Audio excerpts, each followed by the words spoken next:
ولا تصلی علی احد منهم مات ابدا ولا تقم علی قبره، ان میں سے اگر کوئی مرے تو آپ اس کی نماز جنازہ نہ پڑھیں اور نہ اس کی قبر پر حاضری دیں، نہ اس کی تدفین میں شریک ہوں۔ یہ اللہ و رسول کو اندر سے مانتے ہی نہیں۔ ان کی موت اس حالت میں ہوئی ہے کہ اللہ کے نافرمان، رسول کے نافرمان ہیں، اور ان کے پاس جو مال ہے، ان کی اولاد ہے، اس سے متاثر نہیں ہونا ہے۔ اللہ تعالیٰ تو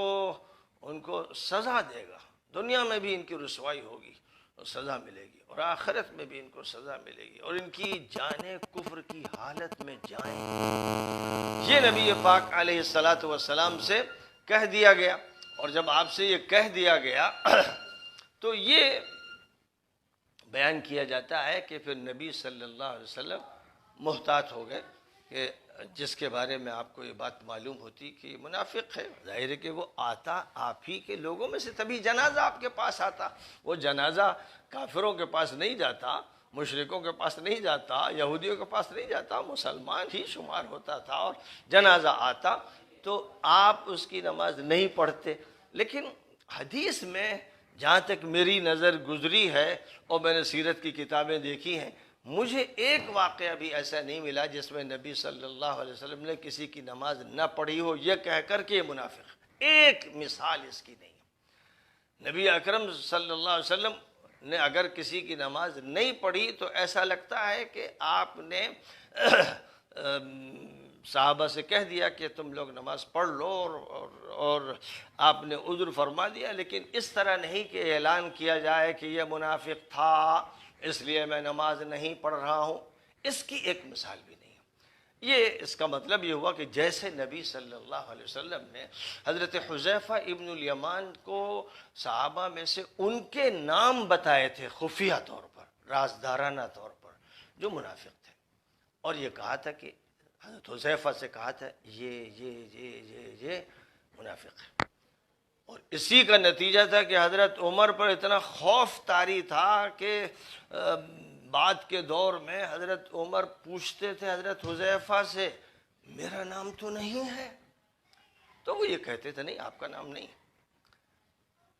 تو جس سے یہ معلوم ہو گیا کہ بہرحال اسی جماعت میں وہ افراد تھے، اور حضور ان کی نماز میں احتیاط فرماتے ہوں گے، بلکہ حدیثوں سے یہ تو ثابت ہے، حدیثوں میں اس کا تو ذکر ہے کہ کوئی جنازہ آتا تو حضور یہ دریافت فرماتے اس پر قرض تو نہیں ہے؟ ان کہا کہ ہاں حضور قرض ہے۔ کیا اس نے اتنی میراث چھوڑی ہے جس سے قرض ادا ہو جائے؟ اگر یہ کہا جاتا کہ حضور نہیں، تو پھر کہتے تھے تم لوگ نماز پڑھ لو، میں نہیں پڑھوں گا۔ جس پر قرض ہوتا اور اس کے پاس اتنی رقم نہ ہوتی جس سے قرض ادا ہو سکے، حضور اس کی نماز نہیں پڑھتے تھے۔ مشکات میں یہ حدیث موجود ہے، یعنی اصل بنیادی کتابوں سے نقل کی گئی ہے اور صحیح حدیث ہے۔ یعنی حضور صلی اللہ علیہ وسلم نے یہ بتانے کے لیے کہ یہ بڑی خطرناک بات ہے کہ کسی شخص کے ذمے حقوق العباد باقی ہو، یعنی کسی کا پیسہ ہو، کسی کی امانت ہو، کسی کا قرض ہو، اور اس نے ادا نہ کیا ہو، اور اس نے میراث بھی ایسی نہیں چھوڑی جس سے ادا ہو جائے، تو پھر وہ اس کا مستحق ہے کہ اس کے ساتھ ایسا رویہ اختیار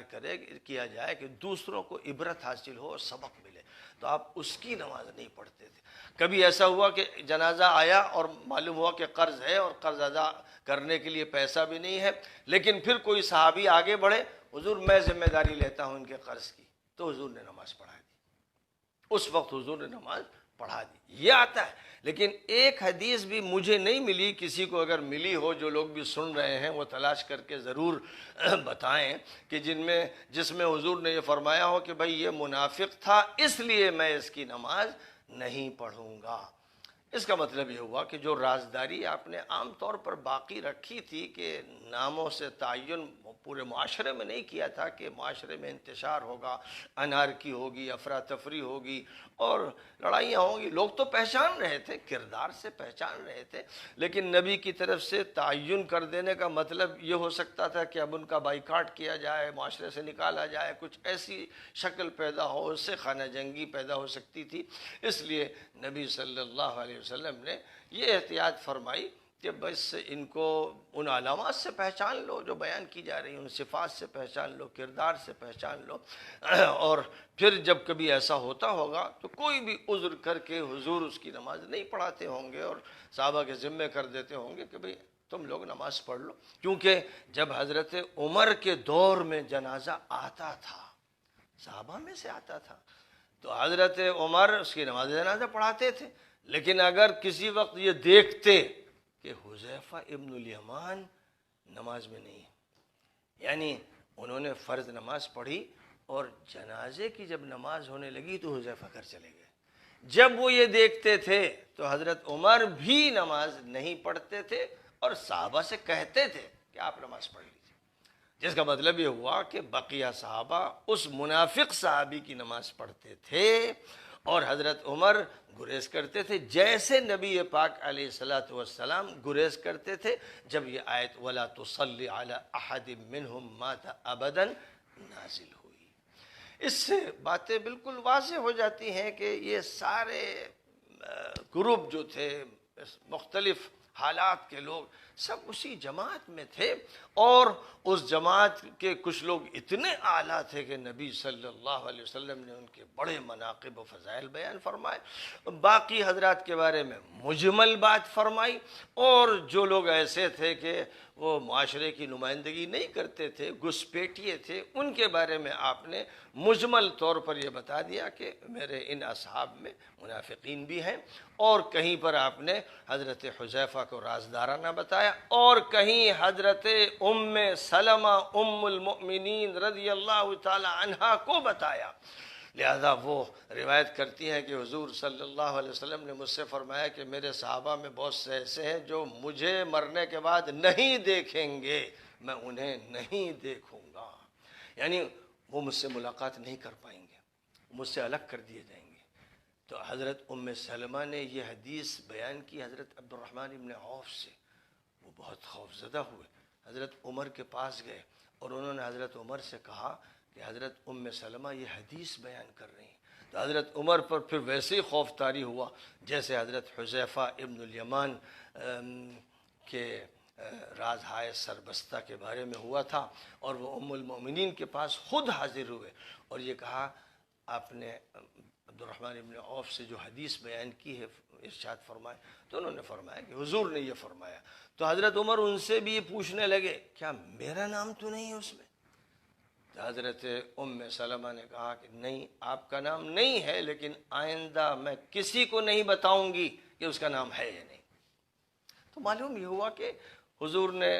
خواتین میں ام سلمہ کو خاص طور پر رازدار بنایا اس مسئلے کے لیے، اور مردوں میں حذیفہ ابن الیمان کو اس مسئلے کا رازدار بنایا، اور کبھی آپ نے بالاجمال صبر تبوک کے موقع پر کہا میرے ان صحابہ میں 12 منافقین، یہ روایت امام مسلم نے نقل کی ہے، یعنی اس گروہ میں بڑے فتین ہیں، اور ان کا فتنہ پھر ظاہر ہوا۔ تو یہ ساری تفصیلات قرآن میں ہیں، حدیثوں میں ہیں، سیرت کی کتابوں میں ہیں، اس لیے ان کے ساتھ ادھر ادھر کی باتیں کرنا کسی طرح درست نہیں ہے، بالکل غیر علمی اور غیر دینی